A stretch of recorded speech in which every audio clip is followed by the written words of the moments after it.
If you want to pump your body and expand your mind, there's only one place to go. Mind Pump. Mind Pump with your hosts, Sal DiStefano, Adam Schaefer, and Justin Andrews. In this episode of Mind Pump, for the first 45 minutes, we do our introductory fun time conversation.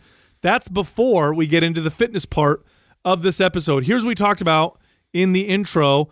First off, Adam is really enjoying the flavor of the 4 Sigmatic coffee latte. They got me. Hell froze over. They got him. It tastes good, but here's what's good about it. There's some caffeine in there and some chaga, so you'll get that smooth energy buzz to give you the focus you need throughout the day. Anyway, 4 Sigmatic, one of the companies that we work with. We love them.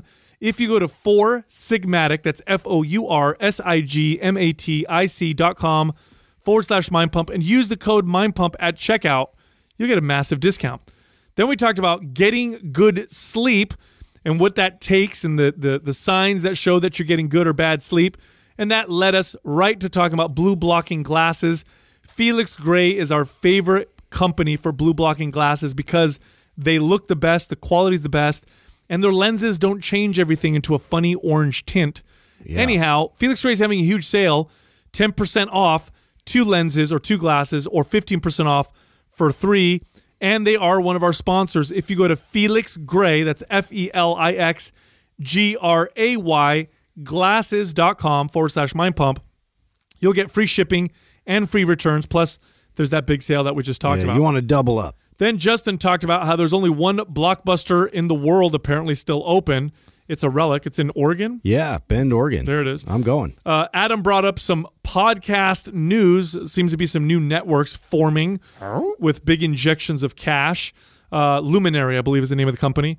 I talked about the female MMA fighter, the Brazilian female MMA fighter, who beat up the dude that was being indecent around her. Street justice. That's what he gets. We talked about Dr. Integrity and his new ad showing that you should eat gummy bears post-workout.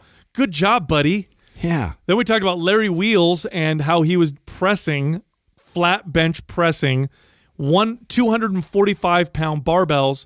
Get this, in each hand. Each hand? Each hand. Is he doing it on the moon? How's this possible? He's silly. And finally, we talked about the Harvard University professor who predicted that in 10 years, about 50% of private universities will go out of business. Why? Because they're expensive. And then we get into the fitness part of this episode. The first fitness question: some programs put you on percentages of your max, in particular powerlifting programs. So when you do these workouts, they say lift at 80% of your max or 60% of your max. Our programs don't do that, though. Our programs tell you to go by feel and to stay within a rep range. Which option is superior? Here's a hint. Ours is. Yeah. Then we get to the next fitness question. The next question was, what are the pros and cons of going barefoot? Now, the pros are, could strengthen your feet, your ankles. The cons are, you have to look at Justin's toes. But there's a lot more of that in that part of this episode. Next question. We always talk about bulking and how you should do it for about 3 to 4 weeks and then do a short week deficit or cut in between to break it up. Why? Why do we recommend that bulking, cutting, mini strategy? Why do we think it's more effective? And the final question: who are the 4 most famous people we would love to have on the podcast? Also, we launched a new MAPS program. Brand new MAPS program. Our most hardcore advanced program to date. Please. It's pretty crazy. Take my words to heart. This program is for you maniacs out there that love working out a lot. The true savages. That have been working out for a long time, that want to see what your genetic potential is. In other words, you want to squeeze out every little bit of progress out of your body. You're already kicking ass. Let's see what you can do. The most advanced program we've put out, MAPS PED, Performance Enhancing Design. Test yourself. That program's brand new, and there's only 3 days left for the $60 off sale we have on it for its launch. Here's what you do. Go to mapsped.com, MAPSPED.com. Use the code PED60, no space, for the discount. And if you want to look at our other MAPS programs that you think may be more appropriate for you, let's say you're more intermediate or beginner, we have programs that are better for you. Just go to mapsfitnessproducts.com. What was that movie 80s, great movie.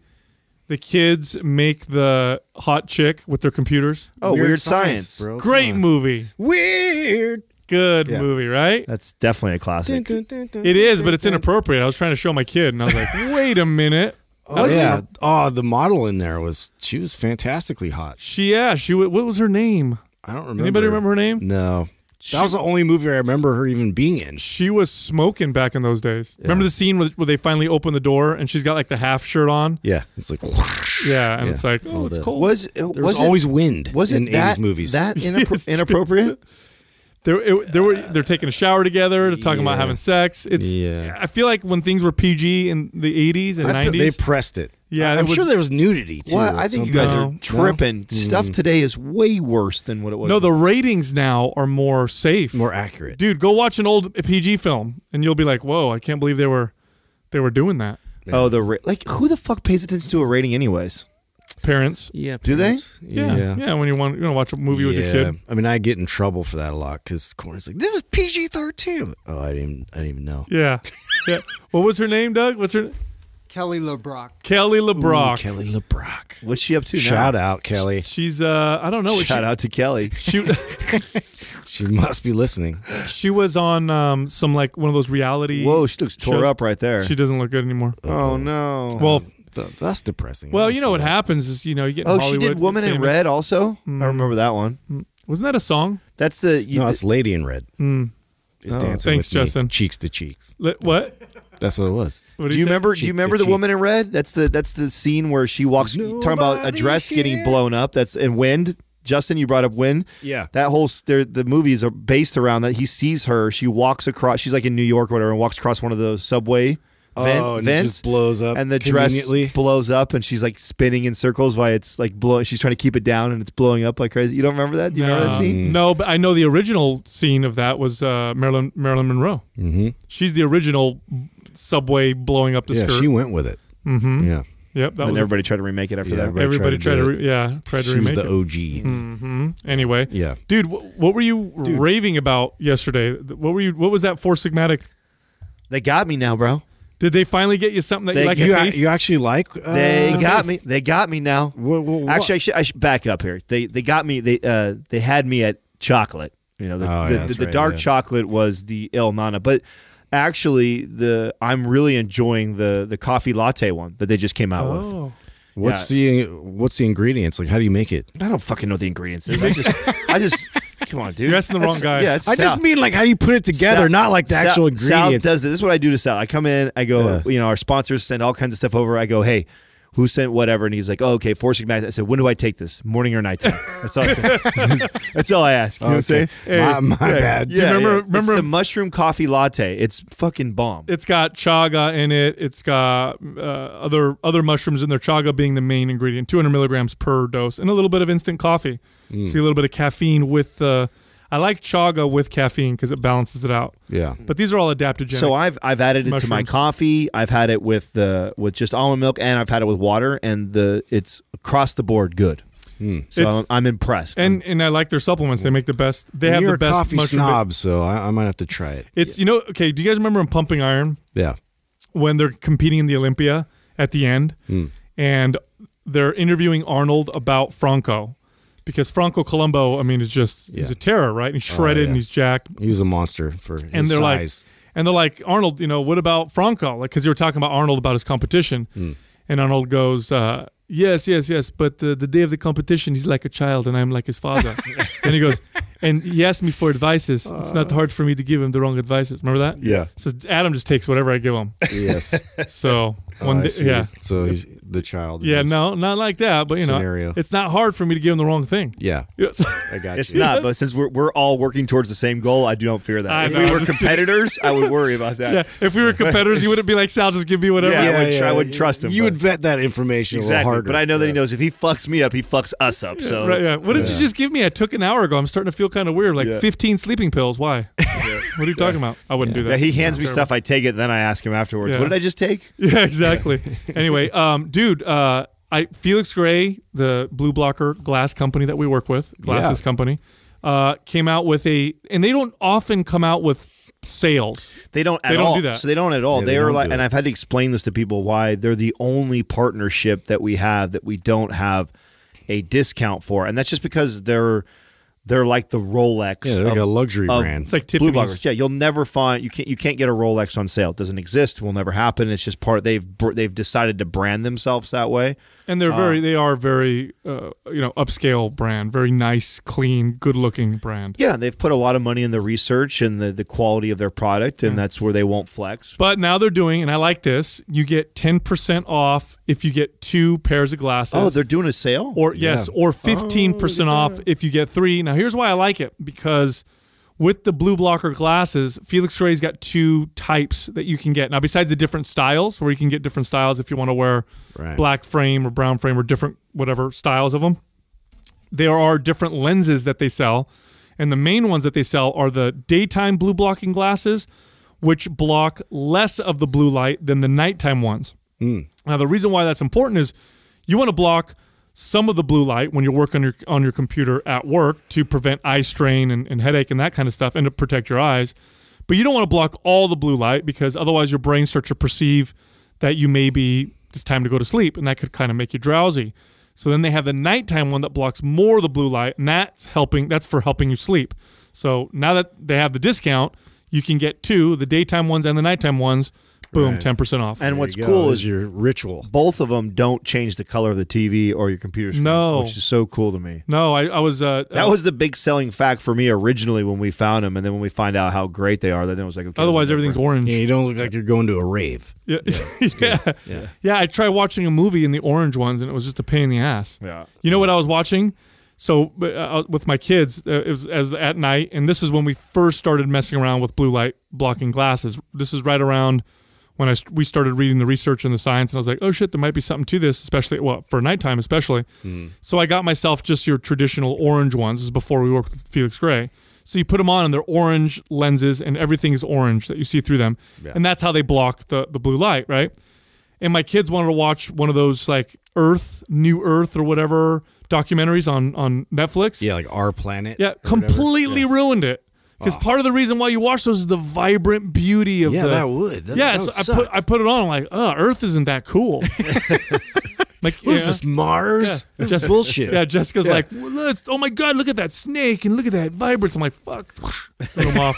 I'd rather not go in the trash. I'd rather not sleep good. Yo, we had a question on the last Q&A about sleep, and honestly, if you're somebody who gets great sleep, then maybe investing in something like this, other than like if you're somebody who's on a computer all day long, maybe not as big of a deal. But if you're somebody who struggles getting good sleep or unwinding at the end of the night, like, this is somewhere where I see a lot of value in tools like this. Now, I'm even going to challenge that, Adam, because now that I've worked with and coached at least 20 or 30 people online since I've started to understand the role that sleep plays, or fully understand the role that sleep plays in fat loss, muscle building, and overall health, I have now determined that most people think they have good sleep when in fact they don't. Once you pry deeper, and it's no different than when we would ask clients, hey, is your nutrition good? Oh, yeah, my diet's good. Oh, no, I think my diet's good. I eat pretty healthy. I'm pretty healthy. But when you start to dig deeper, you start to realize like they have no idea. So when I'll dig deeper, I'll be like, how many times do you wake up in the middle of the night? Yeah. Oh, a couple times. Boom, big red flag. You shouldn't wake up in the middle of the night. That's do you dream? Not really. Boom, another red flag. You're not entering into the deep stages of sleep. When you wake up, do you feel rested? No, I feel pretty groggy. There's another one. There's another bad one. When you hit the pillow, do you fall asleep super hard and crash? Yes. Oh, that means you're overtired. You're probably not getting enough sleep. So there's all these red flags, and people don't realize. They think that they sleep good, but they don't, or that they rely on sleep aids. Lots of people like, oh, every night I have to take this herb and that herb, and I have to do this to get myself to sleep. It's like, okay. And really what it is it's an overstimulated central nervous system, and it's a brain that didn't get the memo that it's time to go to bed soon. Yeah. And it takes a while to get that process. And so set the stage and put together a sleep routine, which involves, number one, ideally turning off your lights or down to really dimming your lights in the house and turning off electronics about 2 hours before sleep. Or second place, which is not as good, so I'm not going to lie, it's not as good as doing that, but it's much more feasible to most people, put on blue blocker glasses. Because if you want to watch TV or you want to be on your cell phone, do that 2 hours before bed. Do it for a couple weeks. Watch what happens. We have to get an Amazon link too to that alarm clock because, dude, everybody's buying it. God, it's crazy though. Yeah. Like for me, that took out a lot of anxiety. Like that, I didn't even realize I had anxiety about waking up. But like the anxiety, like I used to wake up just abruptly, like and then like my whole day I'm just like kind of frazzled. It took me like hours to get like like right again in like my thoughts in order, and just that gradual process of waking up. I can't like speak enough. Dude, this is how you know we're not full of shit. We have no affiliation with that. I was just gonna, but I plugged them like. I was going to say we should have Jackie put a link in the show notes, and Katrina, I know you're listening right now. You were supposed to order that for us like a month ago, and we haven't got it yet. You got to get on it, brother. Dude, so the link is in the show notes, Katrina. Yeah, it is a game changer. It's weird. It really is. You wake up. You ever wake up in the morning, like on a weekend with no alarm clock, and you just kind of gently wake up, like, oh, it's time to wake up. It's like that's how it wakes you up. It's like waking up to a horror movie versus like a Disney movie. Yeah, really like that? Yeah, bro, dude. I'm like birds chirping, like, oh, go, yeah. It's like so welcoming. Weird. It's so weird. I'm getting weird, it for my kids too because. When I wake them up, they're in a bad mood half the time. It's probably because I bang on the door. I'm like a drill sergeant. Wake up! Boom. So now I'm going to get them one. They're expensive. That's the only thing. They are expensive. Yeah, like $100. Well, there was two of them, and I saw a cheaper version one and then the more expensive one. Don't do the cheap one, yeah. Okay, yeah. Don't fuck around. No, but it's just like you wake up and you're like, oh, I guess it's time to wake up. What time is it? Speaking of movies, dude, did you guys know that there still is one Blockbuster left in existence in the world? Where? And it was not even Anchorage, Alaska anymore. There was actually one that closed like a year ago, and there was actually one that was still open in Australia as well. But now the only one left surviving is in Eugene, Oregon, or Bend, Oregon. I'm sorry. Why is it there? I don't know. They just never closed it. And they've actually made that like a destination. Like people are visiting this place for nostalgia reasons. That is funny. And they're like still getting new releases and like new movies like Disney and stuff. There's some service that provides like VHS versions of like brand new like content and shows out there. It's going to become like a record store. Yeah, it's totally like nostalgia. Like they have like Blockbuster Brew in there that they're selling beer, and like so people are like making this cool party. Well, there's still some value to some of these places because like my best friend's parents they only live 2 hours from here where we're at, but it's east and north, and they have no internet connection really out there. It's terrible. Like everything's satellite still. So if they still, get like the DVDs mailed to them they get it from Netflix now, but I could see someone like in their town, if there was a Blockbuster still there, they would totally. Yeah. Well, because remember like that, we talk about it sometimes, but actually walking in there and they have like everything on the shelves. It's and the you experience. watch it. It's the experience. They got Milk Duds. They have all that stuff still there. Like all displayed like it used to, dude. So it's a trip, that they're trying to keep that a thing. Yeah, Doug forgot to push mute on his porn there. That was my. No, that was my wrap me up story. Yeah, you know what though? A lot of people, especially kids, don't realize the joy in that kind of a date. It was a fun date. You take your girl to the Blockbuster and you'd walk around, and that took like an hour. You get to walk around, pick a movie. You're up and you're out. You drove there, and it was fun. Then you grab a little candy on when you rent the movie. Did you see it on Captain Marvel? Yes, where she like drops into the Blockbuster. Yeah, that was a great way for them to highlight the time. Yeah, that they were in the 90s or whatever. Yeah, did you watch that movie? I did. Yeah, What'd you think of it? Kids, it's okay. Which one is that one? Captain Marvel. I haven't watched it yet. Yeah, it was all right. It was all right. It was all right. Really?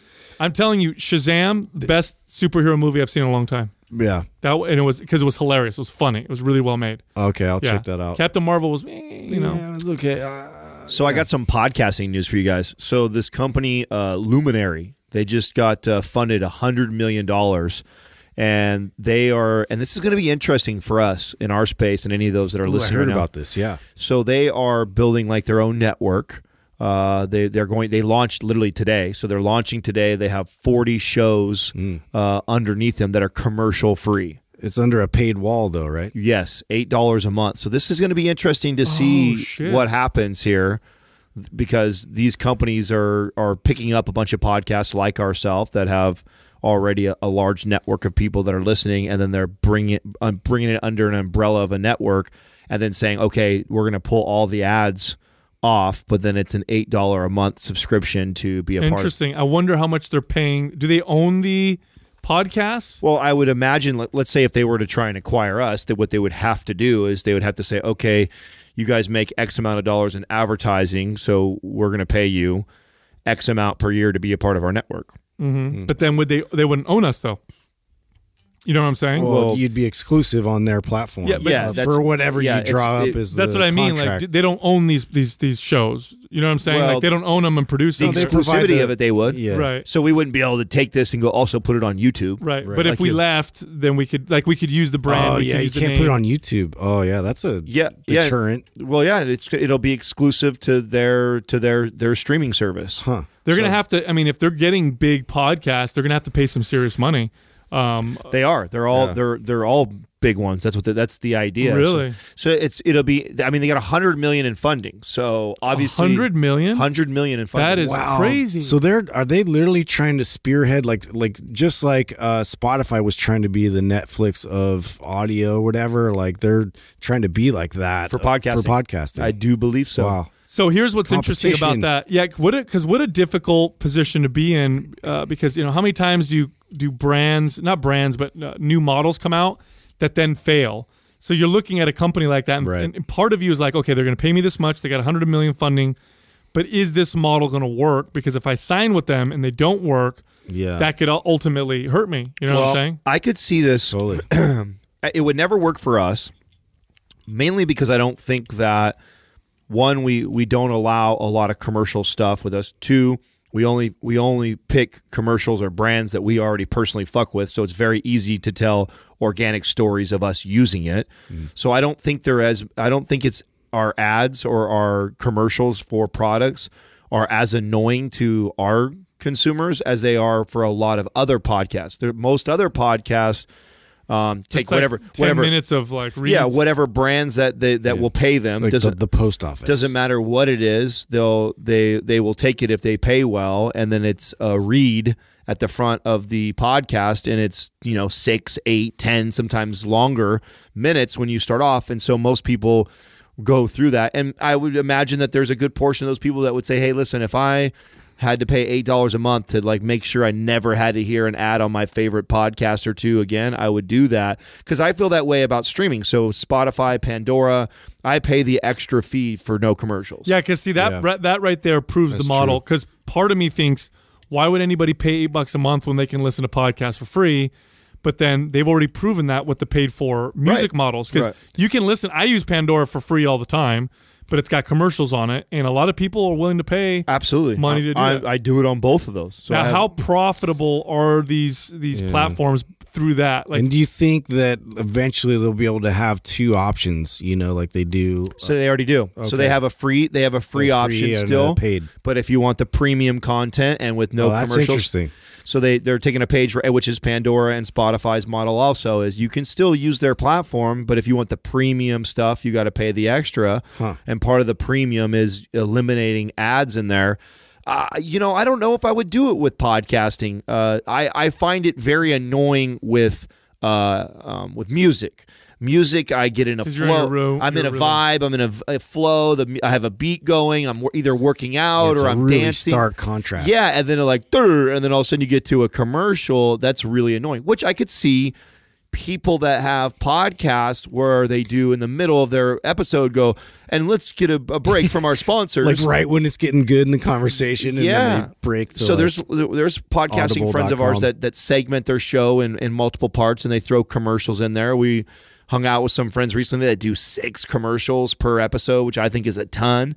We don't like doing 2. I mean, and so I can imagine, 4 or 5 or 6 commercials in an episode. It's like because then at what point does it become, like how regular TV was just 15, 20 years ago? I used to hate watching sitcoms that were 30 minutes long with 15 minutes of commercials. You literally get like 6-minute segments of actual TV. Right. They were building content just for 6 minutes. Well, it got crazy. They got so good at it that the whole writing of the show was designed geared around commercials. Yeah, because if you ever watch a old TV show, commercial free now, you can tell when they break, and you're like, why is it cutting where it's cutting? I'm it's because, so glad we have more options now. That was horrible. Yeah. But what's interesting, so here's the question I have made. I don't know if you know the answer to this, Adam, but how profitable has a company, because Pandora makes money off of the subscription, plus they make money off of the commercials. So they make money both ways, right? The free option, they make money from the commercials.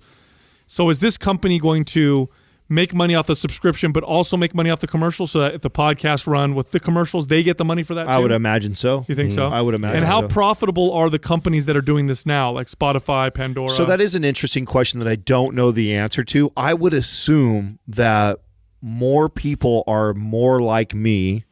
I could be completely wrong though, but are more like me than the other way. Like, I think most people, when it comes to music, probably pay for the premium. For like Spotify and things like that. You also get a little other. They're smart too, because it's not just that. It's not just no ads. It's like you get the platforms better.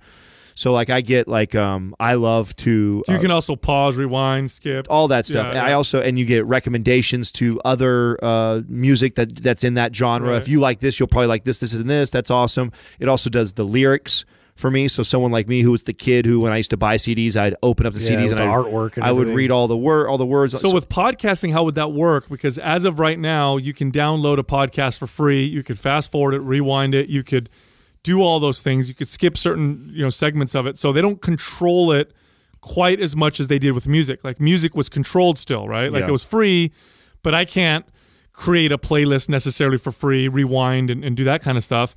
And I can only skip so many times. With podcasts, it's infinite.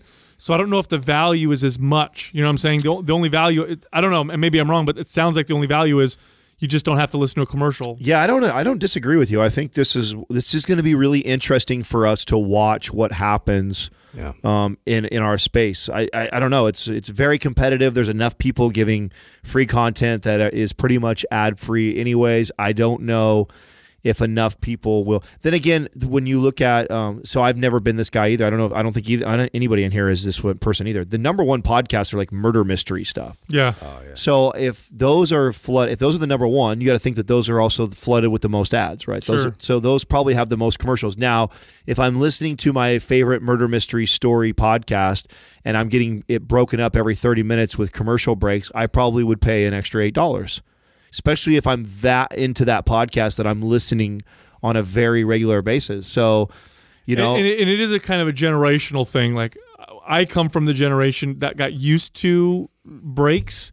And so to get me to pay for something to eliminate commercials is a little harder, because I'm like, whatever, it's a 5-second commercial on YouTube. I don't care too much. Mm-hmm. But my kids are very, very used to watching stuff uninterrupted to the point where I can't even imagine, like they get irritated with the YouTube, 10-second commercial where you could skip it. Like, and I can't even imagine watching TV with them when I was a kid. They would have lost their mind. Right, 3 minutes. Yeah, so that's the generation that I think is probably going to be more apt, right, to paying for stuff like that. Yeah, it'll be cool to watch. I'm excited. I'll be watching the company closely, so I'll keep updates for everybody on how well they're doing. My prediction is that they did their own homework and figured out, they probably surveyed all these people that are listening to these murder podcasts, and if I got say there's a 3 million audience of people that listen to the top 10 murder podcasts, and out of the 3 million, 40% of them said I would pay $8 a month to not hear ads on it. Do you know what podcast they have? Yeah, well, I know they have a list of like them. Russell Brand was talking about it recently, and like I think that they're getting some of those guys that, remember the whole debacle with Patreon and all that. This is perfect timing for this, because now it's like they have another option for a paid wall where they're still going to make income, but they don't have, because they're not real like Sam Harris's and people like that are doing podcasts that are very educational. Well, now, if you're smart, like what I would do if our format was different, right? So to me, this whole thing doesn't really apply that much to us, because we don't do commercials like that. We don't take advertisement like that. Majority of our business model is built off of our program sales and things like that. But if I was like, let's say Jordan Harbinger, and that was the main source of income was through my advertising, and I also segmented my show like he does, I would just offer that to my own audience. I would say, hey, those of you guys that really don't like the commercial breaks and don't like this, I also have, and then I would just have my editor take out, string it all together. Yeah, that reduces that could potentially segment or split your audience and reduce the amount of money you make for you'd have to for your commercials. Of course, but then you make up the difference in what you're going to get. Theoretically, you wonder if you have to cannibalize. Or right. not. Well, so what Ben Shapiro does is Ben Shapiro has his podcast, and then he has specific content that's only available. Yeah, Steven Crowder does the same thing. Yeah, I like that model. That model makes sense to me, like the exclusive content you can't get anywhere Personally, else. I like our model the best. I think it's give everything that you possibly can away free, and then you have like something a la carte that adds value that they will buy, or a lot of people buy purely out of support. I know for sure that there is a large portion of our listeners that have bought programs just purely out of support because we have helped them with free we've given them so much free good content that has fundamentally impacted, changed their lives or somebody they love close to their lives, that they feel that this is my contribution to that. And that model has served us very well. Yeah, sure. Yeah. And here's what's exciting to me. What's exciting to me is that you have $100 million from investors who see this as something viable. Oh, yeah. And it's in a space that 4 years ago, people weren't even considering necessarily as a huge segment of media. Oh, it's definitely going to boost growth in podcasting and get it to people that still maybe don't really know that much about podcasting. It's just going to make it more mainstream, which is good. Yeah, it's interesting to me. I wonder what it's all going to look like. But we'll see. The market will wash out what's not working. And what's working is just going to grow, and that's the beauty of the whole thing. No, it's going. I mean, there's no doubt this space has been on the rise for some time. I mean, of course, it's why we got into it. It's actually really fascinating to me how many people I do see hopping on it. And I just got questions today on my Q&A about other ways to make money if you don't sell programs. And, to be honest, even with our experience in it and the success that we've had, I would never recommend somebody starting a podcast to make money. I don't think that's a smart strategy. I don't think it's like, oh, wow, I know these guys that made a lot of money doing podcasting, so I want to do it too. It's like, I think you have a business plan, a why, and then podcasting can be something that helps support that vision. But to start podcasting just because you think it's a good place to make money, I don't think that's a smart strategy. Yeah, and plus I think you gathering the audience and getting the feedback, you'll figure out like what the audience actually wants too, and you can construct that. Yeah, absolutely. Dude, did I send you guys the article of that MMA fighter from Brazil?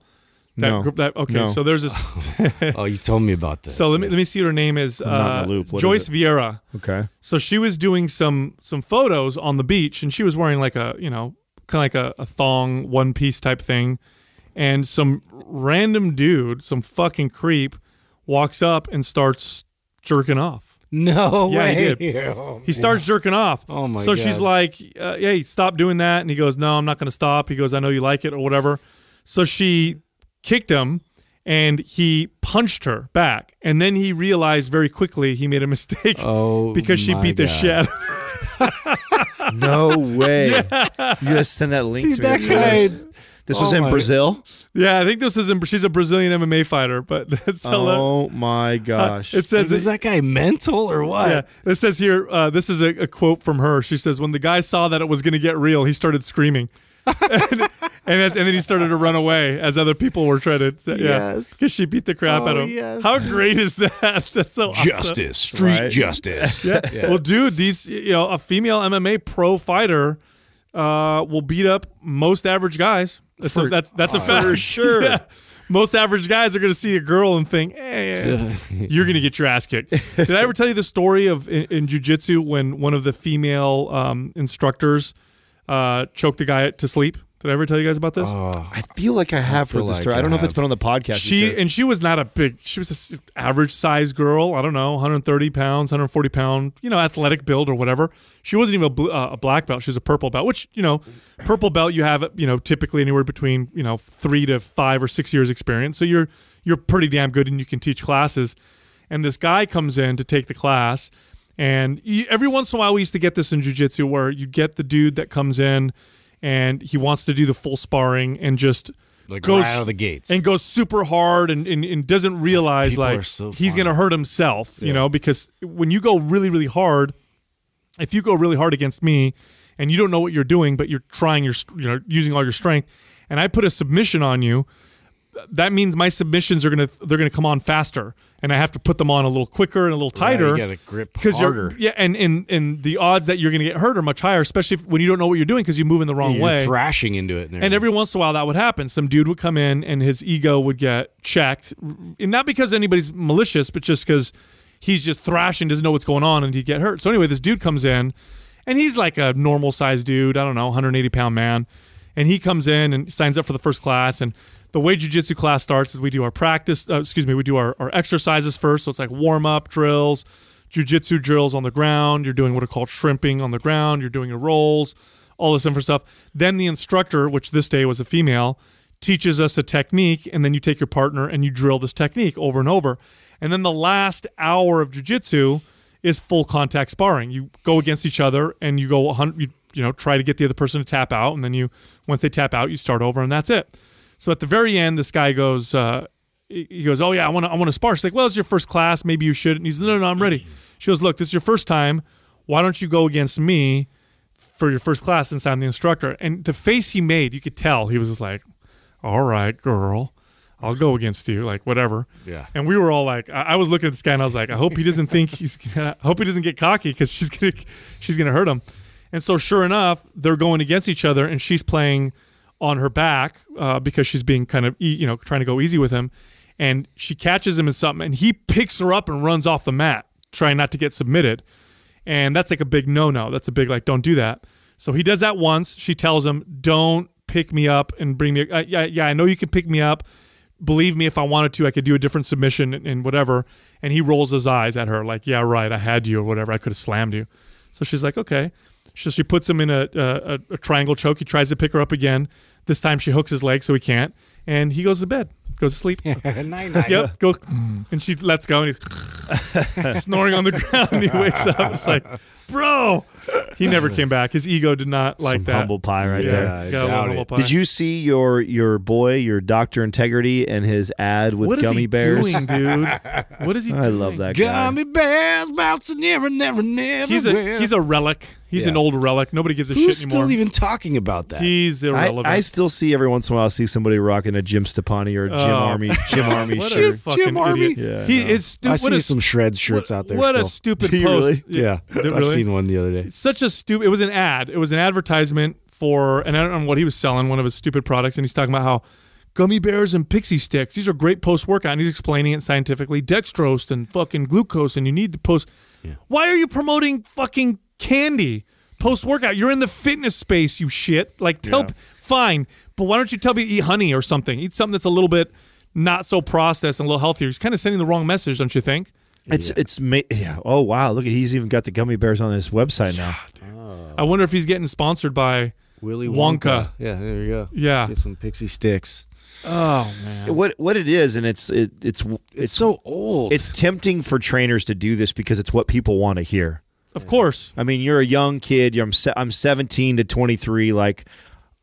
And this doctor is telling me that it's good for me to take gummy bears after my workout. Fucking green light to for my candy addiction. This is awesome. Awesome. I subscribe to this. Yeah. I'm all about it. That's what it is. It's like everybody's like, wow, this is cool. It's actually good for me to have my gummy bears. Oh, God, get out of here with that stuff, dude. And it's just it's that the fitness space makes me laugh because you have a lot of these guys and girls, and really 100% of their motivation is about aesthetic. 100%, and they push that, and it's all about just gummy bears are good because they replenish glycogen and they taste good. Who cares? I'm ripped. Who cares what's going on in the inside of your body? Yeah. I'm gonna be ripped as long as the outside looks. And great. They're promoting this message, which is you're already dealing with a lot of people who have body image issues that are coming to look for advice on this kind of stuff. People who have where they restrict and binge, and then you're telling them, yeah, eat gummy bears, and here's the science supporting. And yes, we can use the science to support why eating a gummy bear post-workout replenishes glycogen and all that shit. But is it any better than a whole natural food? No. Then why promote the gummy bear? Oh, right. I know why. It gets you clicks and views. Uh-huh. Well, we got Lane doing the same thing right now with his 50 grams of is it what he's doing? 50 grams of sugar? Yeah, he's trying to prove his point, and they're doubling down on their cupcakes and pizza, and it fits my macros type of deal. It's so funny because I know I remember when he did this back with his co-host Sohi when she decided to get ready for a show, and her goal was to eat, I believe, a Snickers bar every single day leading up to her show and show that she can get in competitive shape. And the one thing that I did appreciate that she shared on the show, which I believe Lane would say the same thing too, but to me that's even more reason why you should do this, is he would tell you that when you do that and you're in a caloric restricted diet and you're also trying to hit your macros, you just made it really, really difficult by taking X amount of grams of that dedicated towards candy. Right. I mean, it's already hard. That's where your nutrients are It's coming already from. hard for 90+% of the population to hit macro targets for their body. What your body needs nutritionally on a daily basis for whatever goal it may be, whether that be to reduce body fat or to build muscle. Hitting macronutrient targets consistently is extremely difficult. And then if you decide that you're going to insert candy on a regular basis, you're just making it that much harder. So it's the message overall, I'm just not a fan of it. No. Can you do it? Yeah, you can do a lot of things the wrong way or not ideal. Here's the problem. Is there a big problem with eating candy? Not really. The problem I have is in the context of placing it in something that is sold as healthy or sold as fitness. That's when I have a problem. So look, every once in a while I eat candy too. Sometimes I drink alcohol. Obviously, sometimes I will, smoke a joint, and I'll do things that are not healthy either. But they're not I'm not selling them as something that is healthy and fit. I'm being honest and saying, well, yeah, I'm having a drink, but I'm not sitting here going, alcohol does this to my body, and if I take it at this time, then I'll maximize it. Whatever. Yeah. Could I do that? I bet I could. In fact, I bet I could sell the fuck out of alcohol in a way to make it sound like it's going to. I'm switching to red wine completely for the resveratrol. Exactly. 100%. Anyway, but I don't think Lane's in the same category as Dr. Integrity. Lane does have integrity. Dr. Integrity, that's our nickname for him. It's the opposite. Yeah, no, I agree with that. Yeah. Did you guys see Larry Wheels' insane strength feat that he did? What now, dude? Dude, check this out. Is he going to explode? Is he going to blow up? How strong can he get? I think I'm going, and heaven forbid, I would never wish that upon anybody. But there's a part of me that's a little scared for him. Yeah, because how young and strong he is, and he's hanging out with all the strong men, competitors that are like twice his size, but he's still lifting with them. Dude, so what did he do now? He did one where he was doing chest press, flat bench chest press, with a barbell in each hand. Oh, I did see that. Not a dumbbell. Not a dumbbell, a barbell in each hand. So how hard, could you imagine how hard it would be to balance a fucking barbell? Was it like 225 on each? 245 in each hand. Holy shit. 245-pound barbells in each hand doing chest press. Yeah. Jesus. That is insane to me. I couldn't imagine. Try pressing just a 45-pound barbell in each hand. Yeah. Just the balance alone and with the wrist and everything, that's got to be so crazy. Yeah, I don't know. He also did a 500-pound shoulder press. That's the other thing he did. I quit. That's where I start seeing that stuff. I'm like, I was going to post this today. There's the video right there. I don't post it. Look at that. Did he just post this? Yeah. Well, I just saw a post on it. It says one day. He got this from Bradley Martin. Bradley Martin did this the other day. With 135 probably? It was definitely not as much as it wasn't no 245, but it was good weight. I know Bradley did some. Damn, here's the shoulder press. Some shit I know I couldn't do. Seated shoulder press, 500 pounds. Oh my God. Yeah, it's just this guy is insanely strong. Yeah. And he's done a really good job of look at this. Damn, that's good depth too. All the way to the chest. Yeah, he touched the chest. All the way to the chest. Wow. That is that doesn't make any sense at all, does it? No. He's really done a good job though of branding himself. What does he compete in? He's a powerlifter, right?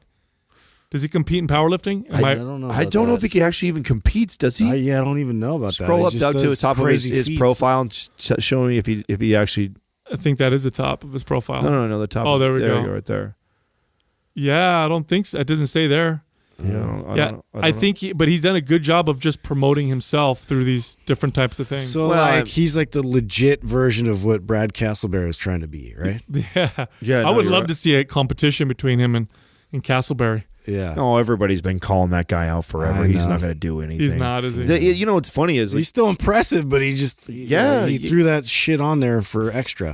That's why too. Like I see it's like the new thing for everyone to rag on him. I'm like, leave the fucking guy's fucking stronger than most of you fuckers talking shit to him. I'm like, you guys are giving shit because he put fake plates on there. It's like all the things he's done on his videos. I haven't seen his page in a long time, but of all the things that I've seen him do, the most impressive thing by far. Sprinting. No, Jumping out of the that's pool. the second. Yes. The sprinting was the second most impressive thing because you can tell when someone can move. Yeah. And that fucker can move. Yeah, he can move. But the most impressive thing I saw him do, Skateboard. fucking kickflip. Yeah. He's a big jacked He's meathead. athletic. He's athletic. And he's doing a good ass kickflip. I was like, holy shit, that's pretty damn good.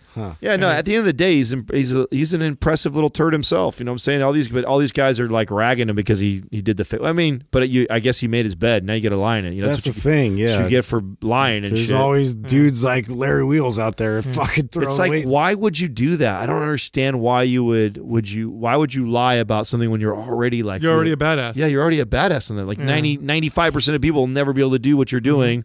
And then I guess maybe it's You just get addicted to the Instagram and all that, and like trying to like outdo everybody else around you. I mean, it's just it's one of those things. He just got swept into it. So that's kind of my fear when I look at Larry Wills. I mean, because that's everybody knows him for that, right? What next crazy feat of strength? I mean, Juji Mufu actually surprises me all the time with how creative he gets. You know, like I'm just like, what else crazy are you gonna do? I feel like Juji's got more staying power though because if you're known for how strong you are, there's a shelf life. You know, at some point you're gonna either hurt yourself or you just get older. Yeah, he's got more versatility in terms of like acrobatics and all these other things he presents. Exactly. Yeah. Oh, one last thing. So a Harvard professor is making some waves right now because he did this whole talk and wrote this paper on disruptive segments of the market, and he predicted that in the next 10 years he thinks half of private universities are going to go out of business. Oh, yeah. Wow. Yeah, because a lot of them are not making money. A lot of them are trying to figure out how to make money, and the reason being is because of all the disruptive technologies and online education. And you compound that with the fact that universities are so insanely expensive to go to nowadays. It's such a bloated cost that people are not realizing the return, and you're starting to see the growth of trade schools and stuff like that. So he's like, he thinks half will go out of Can you business. send that to me? Because I was actually just having this argument with one of my best friends who's a vice principal. I want to send that over. Yeah, that's interesting. I've heard that too about trade schools and like how that's like a new direction because, I mean, how many more programmers can we possibly produce? Yeah. You know, like there needs to be people that actually know a skill and a trade still. Yeah. Well, I just think it's a matter of time before, you know, the education process completely flips on its head. That was the argument I was having with my best friend that's in high school, right? So, or used to vice principal at high school. And I'm like, dude, the model is going to change in our lifetime, 100%. Yep. Like it's getting so close as far as once and I really think like the TED Talk version is kind of the future of it. Like imagine if the curriculum that you would go through right now at whatever said university is for, let's say, business. And the things that you learn in the first semester, the second semester, the third, and you just had a series of TED Talks that covered each one of those topics in the same chronological order. I would argue that the kid who actually did that would rival the kid who sat in the classroom and got lectured by his teacher. Well, and I don't know exactly what it's going to look like, but I can tell you this, that when you go to a university and you're spending $300 on a book, okay, and that's 100% a racket, because where else does a book cost $300? Nowhere, especially when I can download a book for free on my phone or on my computer, where I go take a class and it costs me, or I'm doing a course and it costs me $100,000 to get a degree or more, and then I know that the job I'm going to get afterwards isn't going to pay that back for 15, 20 years, or maybe never, because I went and got a degree without lots of return. You look at the market like that and you look at the cost versus the potential benefit, it just doesn't make any sense, and it's gotten too crazy. The cost of higher education has far outpaced inflation. It's exploded. And part of the reason why it's exploded is because there's a lot of easy money, and these colleges are sucking it up. So it's easy to get loans and stuff for school, and then you got politicians promising that you don't have to pay them back and all kinds of the shit. It's like it's going to pop. That bubble's going to pop. And again, the alternative is free. I can literally go online and take most of these courses for free, but it's not as all we're going to together as well, but it will be. All we're going to need is a couple more like massive success stories of the Jeff Bezos or the Bill Gates type of minds, or people that end up blowing up and having huge success in business that lay the blueprints down of like, this is what I did. After high school, I went and started on these series of at-home videos that I watched or however it's going to be, how it's going to look, that share that success story, and we see enough of that, I think, happening. I think that's when everybody will start to really make the shift. It's inevitable, though. It's coming.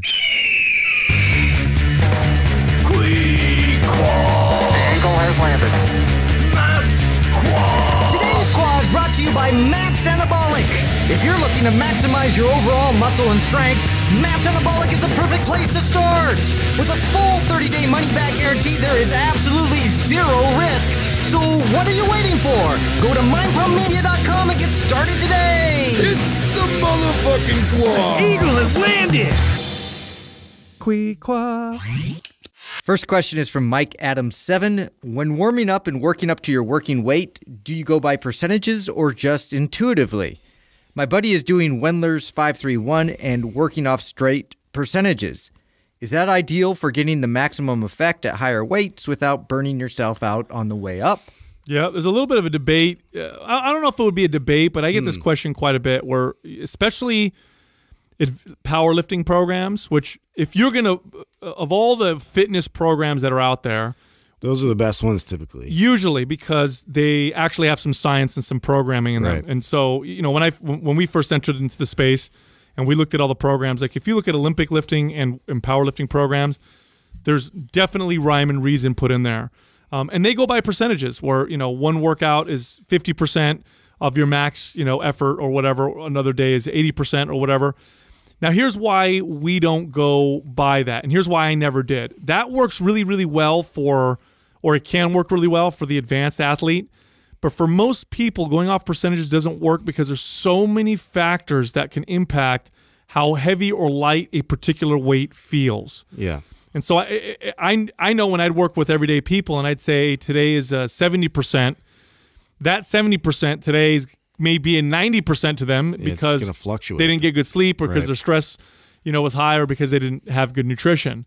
So I like to go off of feel. I like to tell people to aim for a particular rep range and then go by feel within that rep range, meaning add or take weight off based on how heavy that weight is feeling. Do you know why powerlifting programs are so much better than the average programs in the fitness space? I think it's science over from in Russia, and when they really put a lot of effort and money behind testing, how to gradually increase, load and how to do all these things properly. Like they had real scientists, study through. We haven't really had that kind of emphasis. The results are objective. Well, it's objective. So that's my theory. My theory is because you can actually build an incredibly aesthetic physique with a subpar program. And in fact, not very good program. We all have muscles. And if you diet correctly and you lose body fat, it will reveal all those muscles, which in turn will make you look aesthetically pleasing. But it doesn't mean that you had a great program just because of that. You could have just been in a caloric deficit for 6 months and got rid of all the body fat around you. Maybe if you're lucky, built a pound of muscle or two.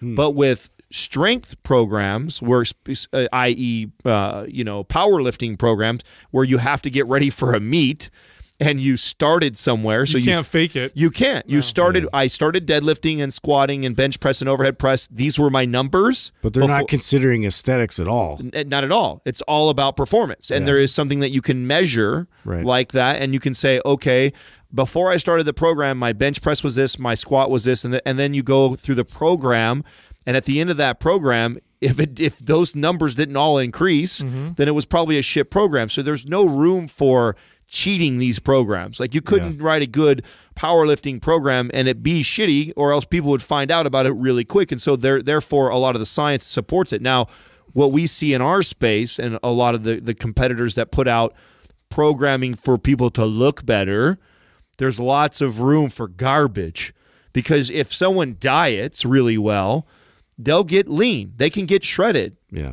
So that's the reason why we see these people with. Now, when I talk to good friends like Jordan Shallow and the Ben Pollocks who are in that community, even if, and I don't know because I've actually never read their programs, and I would assume that they probably do recommend percentages, but I've talked to them about how they approach themselves.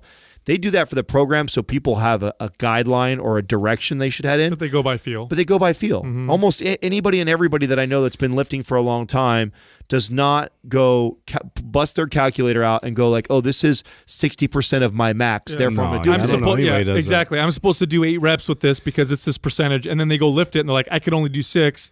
But it's what I'm supposed to do. But you guys know as well as I do, when you're writing these programs, you have to consider like beginner or people that are like, haven't really spent a lot of time behind, the iron. And so to be able to communicate it, you have to get like to a level where it's very specific. Yeah. And so like the percentages, I think, work as sort of a guideline, but again, like even though you have to go through the practicing of it to really find that feel, even to begin with. We're trying to teach people to learn their bodies, and one of the number one things to teach somebody is to listen to their body. And sometimes, many times, percentages of numbers teach you to not listen to your body, because you get someone who's got this piece of paper and says, I have to work out at these percentages of my max. Today's my day to do that. They'll go in there and they'll ignore the fact that they don't feel good, that they don't feel as strong. That's what the program says. I got to do it. Versus what we say, which is, okay, today's workout, we want you to be within the 8 to 12 rep range, for example. Stop about a rep or so before you fail.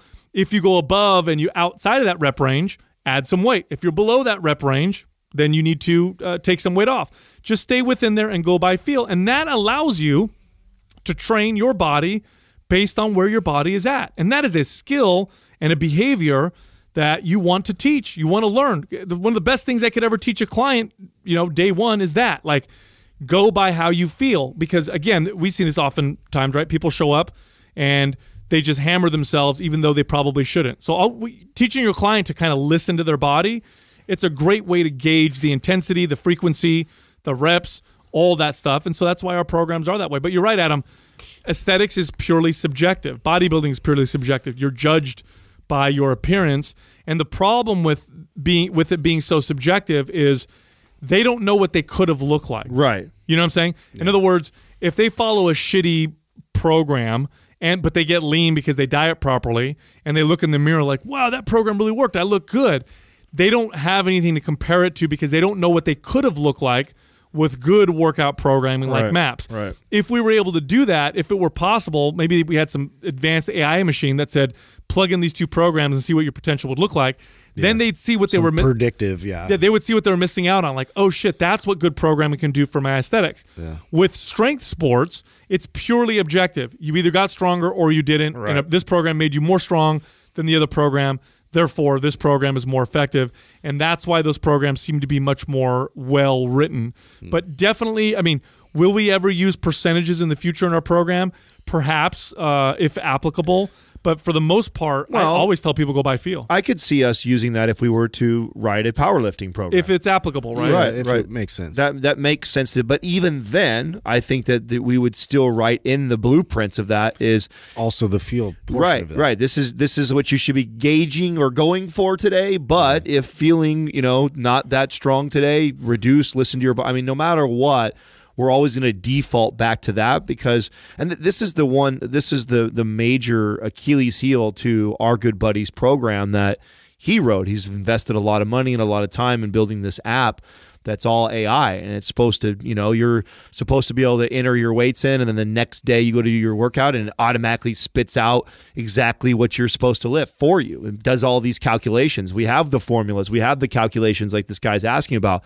The problem that we saw when we first looked at this 4 years ago, whatever it was when we first looked at it, was, man, like what we know from training so many people is there's so many variables that could fluctuate. People don't show up the same every day. Yeah. And look, it's not just to give you an example, there's studies that show the kind of music that you listen to while you're working out will make you stronger or perceive the weight to be lighter. The information in the news you just got from your girlfriend right before you walked in, night before you slept, the food you ate 2 hours ago. There's so many things. As close as they're going to get, even with HRV and like as advanced as we've got with ways to kind of try to quantify like the overall feeling, your body is, and the feedback that your body is giving you. Even then, like you are going to know best, like intuitively, how you're feeling if you're paying attention to your body's signals. The best coach you'll ever find in the world, the best coach you can possibly get, better than any world-renowned coach in the world, is your own body. You just have to learn how to read it and listen to it. And when it comes to how much weight you should lift for the rep ranges, that's an easier signal to learn to read. There's other signals that are much more difficult to learn. They take time. This one's a little bit easier. You might have to take a couple reps to a couple sets to failure, but then okay, cool, I can stop a rep. Find your threshold. That's it. Next question is from DSA Inc. 213. What are the pros and cons of going barefoot?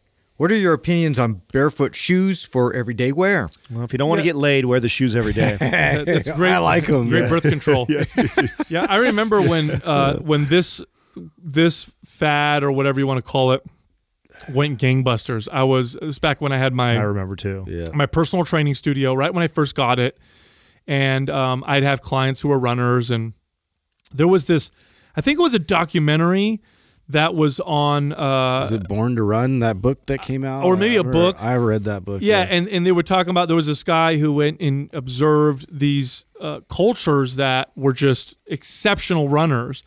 And what he saw in these cultures was that from the day they could walk, they didn't wear shoes, and everything they did was barefoot, and they ran barefoot. And what he did was he studied the way that the foot would strike the ground, the mechanics of running, and what he came up with was, which he was accurate, it's true, that when you learn to run barefoot and when you can run well running barefoot, your biomechanics are superior. First off, when you run with big, thick-soled, squishy, running shoes, that encourages you to strike heel first when you run. So you're running kind of heel first. And that eliminates the amazing shock-absorbing effects of not just the ankle, but also of the foot and the muscles of the foot. There's tons of muscles on the foot. When he was looking at these other cultures where people were running barefoot and they were running well into their 70s and 80s without any back or knee problems, he saw that they would strike forefoot first.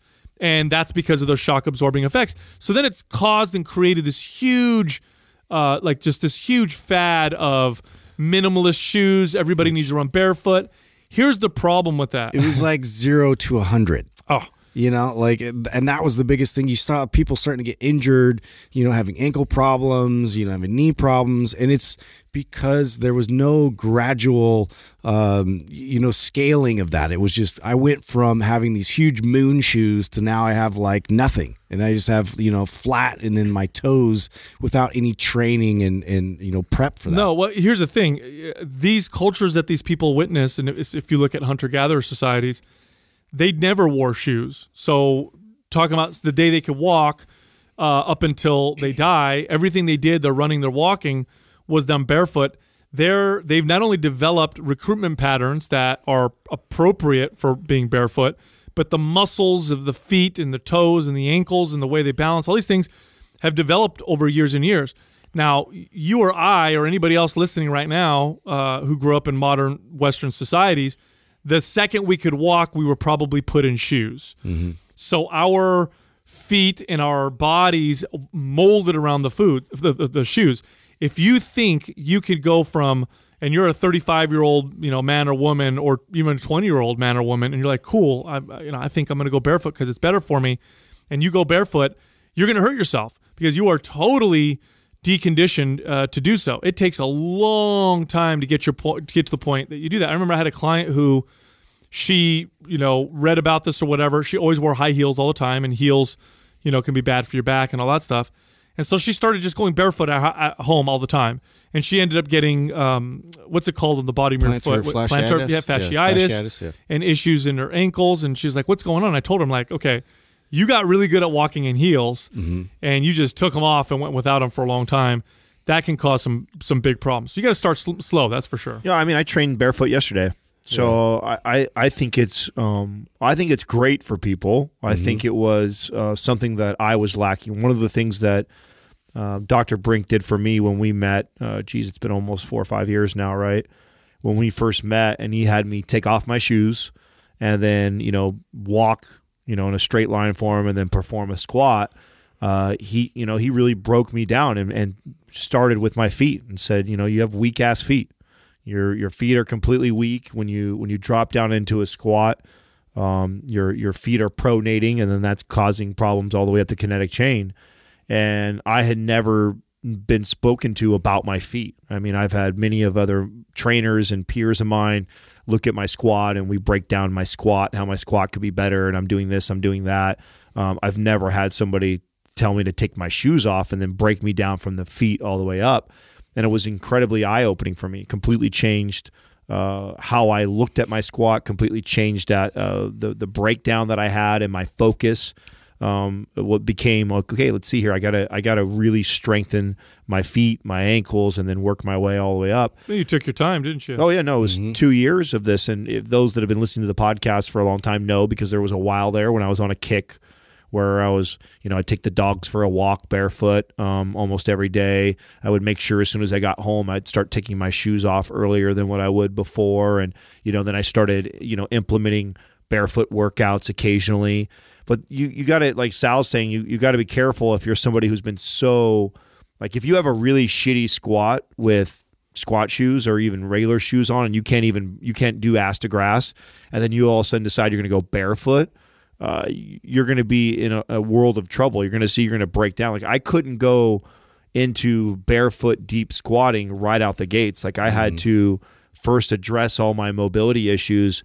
Otherwise, I would just break down even more because I still had weak feet. I still had all these other imbalances in my hips and my shoulders, and so all that stuff, and my ankles, all that stuff had to be addressed first before I got to a point where I really strengthened it. So I think it's wise of you to take the shoes off and to get out there and walk on grass and dirt as much as you can to start and to get reacclimated to being barefoot more often, and then eventually try and incorporate some of your workouts with being barefoot or barefoot shoes. I see value in that.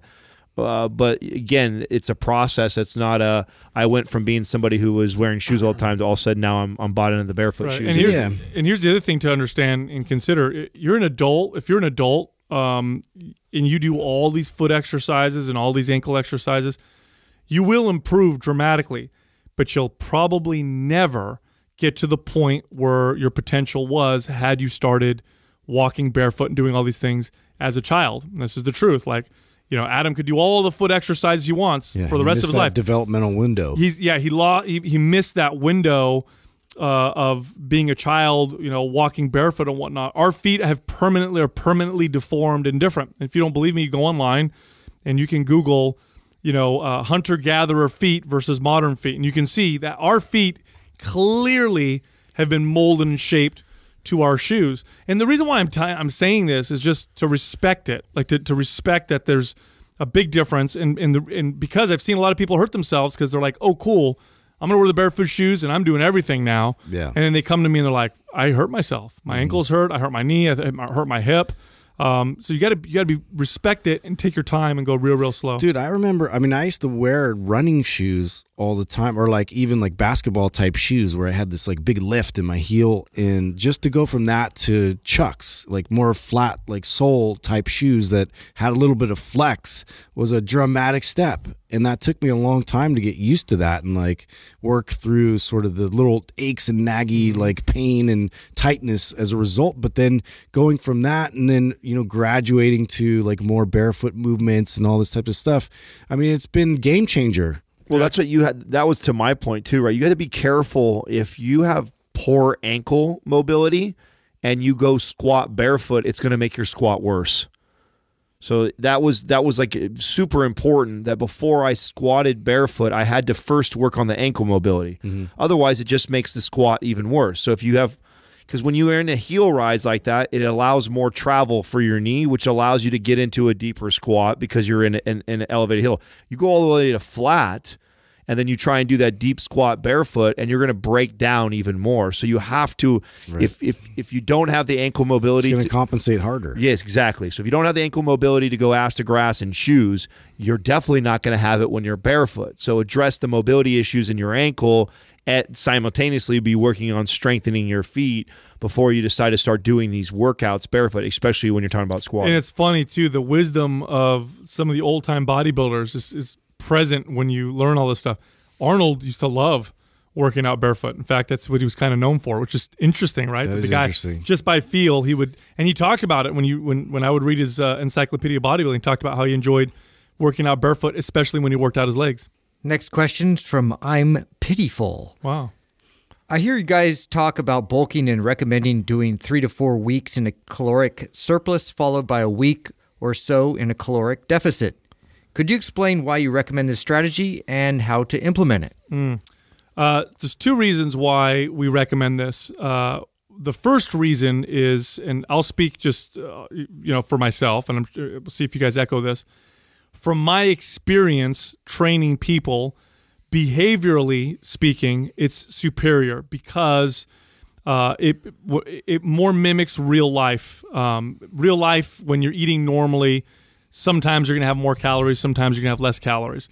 When I had clients go deficit or surplus just all the time, certain things would happen. Like if they were always in a deficit, I started noticing fat loss would stall. I'd noticed that they started to really hate being in a deficit so often. They'd start to get really, really hungry all the time. And it was just a difficult space to be in. With the surplus, I noticed people stopped gaining muscle, started gaining more body fat towards the end, and they would start to get sick of food, and it was difficult for them to always eat in a surplus. And so what I would do with clients is I would break it up, and I'd say, okay, you've been in a surplus for 3 weeks. Let's throw you in a week of a slight deficit or maintenance. They would lose a pound or 2, no big deal. And they go back to their surplus and their appetite's back up. They're eating the food again, and then muscle starts to come back on, and it's less body fat. And the same thing for the cut. When people would be on a cut after 3 or 4 weeks, I'd put them on a few days of a surplus. They'd get the energy, they'd get the strength, they'd feel good. They go back to eating in a deficit, and we'd start to see fat loss again. Now the science now is starting to support this. They've done studies where they've compared groups of people where they have one group who goes in a deficit and then has a break, if you will, and goes back on a deficit versus someone that stays on, or people that stay purely on a deficit, and they lose more body fat that way. I would surmise that the same is true for people trying to gain muscle. I don't know of any studies that show that, but I would bet that it would show the same thing, that bulking and then going on a week where it's a little lower and then bulking again, your body just assimilates the calories a little bit better, almost resensitizes the body, if you will, for lack of a better term, to the proteins and the fats and carbohydrates that you're consuming when you're in a surplus. Yeah, I don't have the science to support that either. That's just a theory that I've always had when I've been training not only myself, but clients, especially those that are competing. And that was kind of like, that's been the consensus for everybody. It's like, man, when I take you on a, say a 6-month all bulking, what ends up happening at the end of that bulk is we put on an excessive amount of body fat. It's we build some muscle along the way. We get really strong, all these things that are great. But then at the end of it, we also ended up putting a lot of body fat on along the way. And when I've broken this up into shorter cycles of, 3 to 6 weeks of bulk with these, mini cuts in between. And sometimes it's not a couple weeks, sometimes just a week or even less than a week, 3 or 4 days, just inserting those 3 or 4 low calorie days. It just seems that what it does, and I don't know why this would be any different since where our bodies are adaptation machines that get adapted to anything else that we throw at it. Why wouldn't it get adapted to something that we do to it on a regular nutritionally, especially if it's like we're force feeding the body all the time? Why wouldn't it adapt and actually start to assimilate less of it or slow down that process? And one of the best things that I've found to shake that up is all of a sudden go, oh, I've been overfeeding. All of a sudden, let's completely underfeed for a couple days and see what happens. Oh shit, that kind of like wakes the body up. Then I go back to feeding again. And now when I go back to feeding, I feel this great surge of strength. It seems that all those calories now are being partitioned over to building muscle, and not a lot of it's being stored as body fat. And it just has seemed to work really well. And it took me a very long time to figure that out. I did it the old school way for a very long time. For most of my, training career, it was, bulking seasons and it was cutting seasons. It was months of focused on one or the other. And it's not that you can't have success doing that. You absolutely can. I've just found it far more strategic. And also to the psychological piece that we talk a lot on this show, it kind of breaks up the monotony of constantly being focused on one thing, surplus. And it's like, oh, cool, a couple days of low calorie. Oh, and now I kicked my appetite back up. Now I want more calories, and I go back. It's just seemed to work. I was just talking, I had the same conversation trying to explain our mini cuts and mini bulk theory to this father. He was trying to get his his kid who's in football like bulked up and like good solid lean muscle and building that process. And he said he'd already gone through this massive 6-month bulk period where and then they're starting through this cutting phase, and it's like the hustle it's taking to shed all of that and reduce back down. It's almost like it's brought him back to the amount that he was at, the weight that he was at, and like very little amount of muscle that he actually built overall, which was frustrating. Well, this is what I found many times, and I would find this with a lot of my peers in the competitive bodybuilding world. I used to kind of jab at some of these guys that show after show, I would see they would bring the same physique every time, because anything that they did in the bulk, maybe they built a couple pounds in the bulk, but they put on so much body fat that when they would reverse back to cutting for the show, back to the same, they would go right back to the same body. They didn't put on enough lean body mass. The ratio of lean body mass to fat mass they put on wasn't enough for them to sustain a 6-week plus cut for a show. So they would get back on stage, and I was always looking at the same physiques. They were basically, and sometimes they were maybe a little drier or a little leaner, but as far as like their muscle size and symmetry, like it was exactly the same that it was the show I saw them at the last time. And it was something that I prided myself on being able to do. Is if you were to go back and look at every single one of my shows, there is a significant difference in every show I did. Every single show I did, my body looked different because I would constantly go back to the drawing board from what the judges would say, and I would build that physique. And the way I did that was through these mini bulks and mini cuts. I would never go straight bulking for 3 to 6 months without any cuts, and vice. I was just about to do it. Vice versa. Everybody gets me for that one. All right, next one is from M. Royals. What are the 4 most famous people you guys would want to have on the podcast? Oh boy, yeah. I still would love Jordan Peterson on the podcast. I know. We have to make that happen. I really put it out there. Yeah, we tried to get him on a little while ago, and I'd love to have him on the show just to converse. I feel like his conversations get so deep and so awesome, and I'd like to just ask him more about him, because I feel like he's battled with some of his own struggles and depressions, and I don't think anybody really asks him about that. You know what I mean? They ask him about the stuff that he knows, but they don't ask him about himself. But he would be the first person on the top of my list, I would say. I would put Dwayne Johnson up there. Ooh, The Rock. Yeah, The Rock would be cool.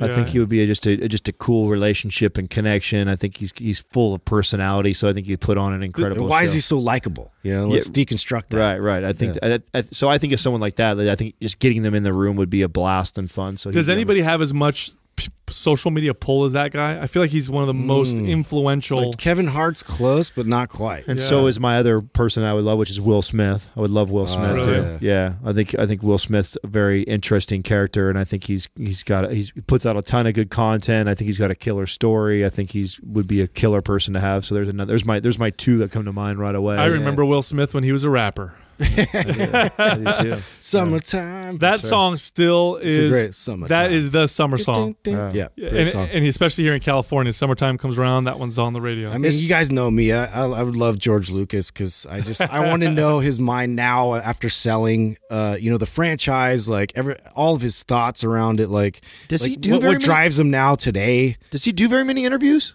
No. He doesn't. I know. I was gonna say I can't even. I've been looking. Trust me. So yeah, he's done a few, but like they're really short. They're like at Comic-Con where they just ask him like a few things of like. It's really interesting to ask him about like how he came up with the whole thing and the whole mythology behind it. It's very fascinating. Why haven't they created a documentary around that guy or something? Exactly. I know. I'd be first in line. Yeah. So. How old is he now? That's a good question. Yeah, he's up there. He's got to be like after late 60s. We better hurry up and get him. I know. We need him. I want him. I mean, Bill Burr right now I think is the best comedian I would love Bill Burr. Love Bill Burr. I just love his outlook. He would be a fun one. Him and Dave Chappelle was the other one. I just love Chappelle. Yes. His mind too. I would rather have Bill Burr for sure. Would you? Yeah. Both of them. Yeah. I mean, Chappelle's comedy is funny too, but Bill Burr his interviews are hilarious. Oh yeah. Like the way you could talk any social issue, and the way he talks about the social issues, I think is hilarious. Yeah, and also he's so razor sharp that if you slip at all, like he will come at you with like a thunderous, like witty, like response. So there's our 4, right? Bill Burr, Dwayne Johnson, Jordan Peterson, George Lucas. Oh, George Lucas. George Lucas. There you go. There's our 4. Yeah, there's our 4. Oh, I love that. I love it when we get messages from people in DM. They're like, You should interview Arnold Schwarzenegger. Oh, gee. Great idea. Yeah. I didn't think of that. Let me go. Oh, you know him? Yeah, Can you give us his number? Yeah, let me give him a call real quick. Yeah. Schwarzenegger would actually be the other person. And the reason why I didn't say Schwarzenegger is because it's like too obvious of it. It's obvious because he's, in fitness or whatever. But I agree. If you want I love Schwarzenegger. I dare somebody to find a greater example of the American dream. I dare someone. It is very difficult to do, to find somebody more. I mean, here's a guy who came to this country as an immigrant, spoke with a terrible accent, became a millionaire before he ever became a movie star through bodybuilding and through his own business. Decided he wanted to become a movie star. Everybody laughed at him, told him to change his name because nobody could pronounce his last name. He said, no, I'm keeping my last name. They said, oh, you have an accent. Nobody will want to listen to you. I bet you I'll make it. Became a movie star, married a freaking Kennedy, became the governor of California. What? He's just that guy that defied all odds. You throw in odds like, that's like 1,000,000 to 1 chance. Cool, I'm going. Yeah. He's just that guy. Incredible self-belief. Yeah. And apparently one of the most magnetic personalities out there. Became a Republican governor of California. That's another thing. He wasn't, they'd say, I mean, think about it. You're no way you can become the governor here. You don't speak the language, you're whatever, and you're Republican, and California. It's a very Democratic heavy state. Oh yeah, for decades. Before that, I think Reagan was the last Republican, governor, and he freaking won. I mean, the guy's definitely the American dream. I met him once though. Did I tell you guys about that? No. Yeah. I was at I was at the Arnold Classic long time ago. It's got to be at least 14 years ago, and he was in a room surrounded by a bunch of people. So I was like where Doug is. That's where he was, and this is where I was. So that's how I saw him. I was like, yeah, it's me, Sal. He'll remember. He's the Terminator. He'll remember if I meet him. Like, hey, you're that guy. You were that guy in the. You read my encyclopedia a bunch of times, didn't you? I felt your eyes across the room. Anyway, look, go to mindpumpfree.com and download all of our free guides. There's a lot of them, and they're all free. And guess what? They're all awesome. You can also find us all on Instagram. Justin is at mindpumpjustin. You can find Adam at mindpumpadam. And you can find me, yours truly, at mindpumpsal. Thank you for listening to Mind Pump. If your goal is to build and shape your body, dramatically improve your health and energy, and maximize your overall performance, check out our discounted RGB Super Bundle at mindpumpmedia.com. The RGB Super Bundle includes MAPS Anabolic, MAPS Performance, and MAPS Aesthetic. 9 months of phased expert exercise programming designed by Sal, Adam, and Justin to systematically transform the way your body looks, feels, and performs. With detailed workout blueprints and over 200 videos, the RGB Super Bundle is like having Sal, Adam, and Justin as your own personal trainers, but at a fraction of the price. The RGB Super Bundle has a full 30-day money-back guarantee, and you can get it now plus other valuable free resources at mindpumpmedia.com. If you enjoy this show, please share the love by leaving us a 5-star rating and review on iTunes and by introducing Mind Pump to your friends and family. We thank you for your support, and until next time, this is Mind Pump.